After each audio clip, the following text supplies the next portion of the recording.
Now, the rest of the story. A full moon was rising over Lake Michigan, Chicago, summertime 1927, and Dick was planning to kill himself. The city and the lakefront had never been lovelier. But there was Dick, standing at the water's edge, gazing down into the moon's shimmering reflection, contemplating an end to his unhappy life. Now, hold on. Dick, how bad could it possibly be? Oh, well, he had been thrown out of Harvard twice. A disgrace, his own sister called him.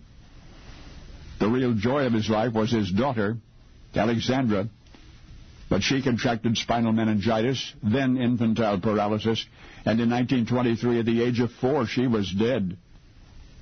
And Dick felt responsible somehow, though he certainly was not. But he began to drink heavily. In 4 more years, he hit bottom. Now he was standing on Chicago's lakeshore in the moonlight, preparing to die. But what is this? Dick lost his nerve. At the last moment he got cold feet and turned away. Turned away and walked back to his apartment in Lincoln Park. A failure at living, he had managed to fail even at dying. And even then a new page was turning in his life. Because the next day he heard about an automobile exhibit downtown. And he wanted to see it, so he started walking from Belmont Avenue. And he was on Michigan Avenue, about 3 blocks, maybe 4 blocks south of the Chicago River, when suddenly he realized that his feet were not touching the pavement. Now, wait a minute. I'm quoting verbatim from his autobiography. Hallucination, visitation, miracle, whatever. Not even Dick could imagine what was happening. But it seemed as though he were being suspended in a sparkling sphere, and an unearthly voice was saying, from now on, you need never await temporal attestation to your thought. You think the truth. And that was all the voice said.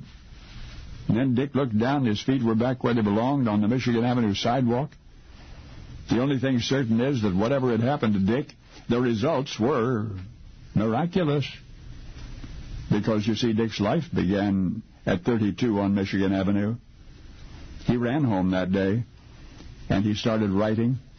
Started putting his grand concepts for the future on paper.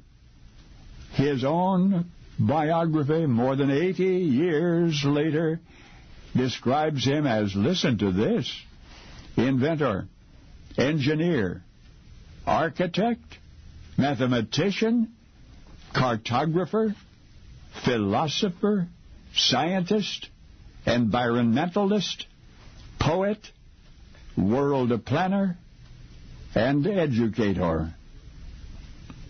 Dick, the drunken failure, for whom life had become meaningless at 32, got 56 more years to illuminate the world with his thinking, even to create the geodesic dome. That's right. The geodesic dome. Of course you've heard of Richard Buckminster Fuller. Now you know the rest.